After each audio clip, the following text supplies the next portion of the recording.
So, what the fuck? Let's get the basics out of the way.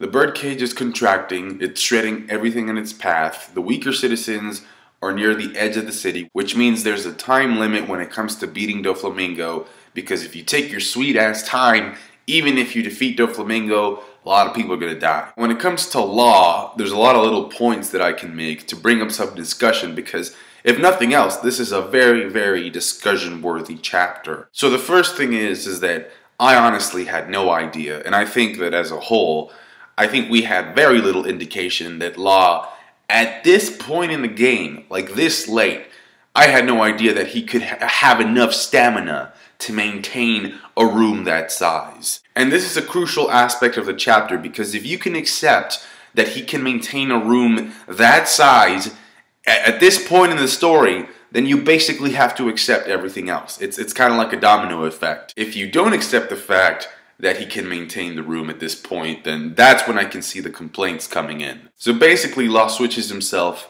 for a palace guard after Doflamingo shoots him once. So that's not that disappointing, because it's just one time. He takes one round, he switches himself automatically, the guard takes the rest of the shooting, and then Law says, "Don't worry, after this is all said and done, I'll fix you up." That's what he says to the guard, which makes me think that even fodder are immune to being killed by bullets in One Piece. Also, what is chambers? Is that like a variation of shambles or something? Law switches himself with Luffy and performs Gamma Knife, which deals an incredible amount of internal damage to Doflamingo.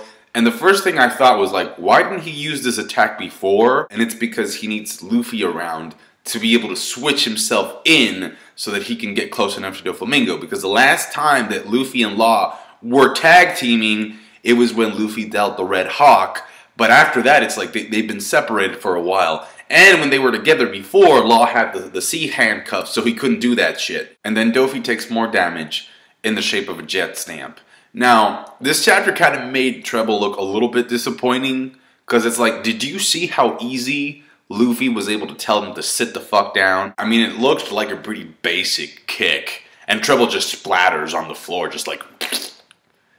Meanwhile, Sabo looks like he's running in slow motion. I'm a huge Sabo fanboy, don't get me wrong, but it's like seeing Treble be kicked the way that he was in this chapter, it's like, we may not even need Sabo up in this bitch. And Doflamingo uses this opportunity to become even more of an asshole and say that Corazon, his own brother, was just a fucking burden, and that he was glad that he killed him and all that stuff, and then Law uses counter shock on his ass. But before that, I love the line where Law says, "You just call whatever group of shits that happen to be convenient for you, your family." That's pretty true. I mean, the Doflamingo family has been pretty disappointing. So I like the line because it comes from Law, and that kind of makes me think that maybe Oda thinks that, you know, the Don Quixote family pirates were basically random shits. Then Doflamingo gets up, because it's revealed he has a secret ability that allows his organs to stitch themselves up. I don't know if he has to be conscious for this ability to work, but if he doesn't, then I think that's pretty OP. I think that's pretty broken. But even then, I think what this chapter does is that it tips the scales in Luffy's favor. Because if you look at that final panel, you see Doflamingo's face. He's taking damage. I mean, his organs are repairing themselves, but he's still taking that damage. Luffy, not so much. Like, Luffy doesn't look like he's taken any considerable amount of damage. Like, he looks ready to go and ready to kick ass. You know, in that panel, when he blocks, you know, the Doflamingo kick with his own foot, that looked epic. And Law is really sad because he wanted to be the one to finish off Doflamingo. But it's like, I mean, I'm reading the chapter and I see him, like, cry and be like, I'm like, don't cry, Law. Luffy's right behind you, you know? There's still hope. It's like, don't cry. Long story short, though, for those of you who were saying that it didn't look like Luffy could beat Doflamingo, it looks a lot more possible now. Because let's be honest, Doflamingo got punked in this chapter. In fact, because of the damage that he's taken and because of the time limit from the birdcage, I wouldn't be surprised if Luffy ends up taking Doflamingo out sooner rather than later. That's it for me. I thought the chapter overall was pretty intense, which, you know, makes it good.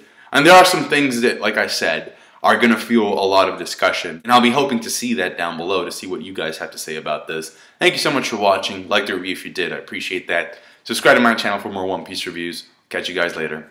Bye.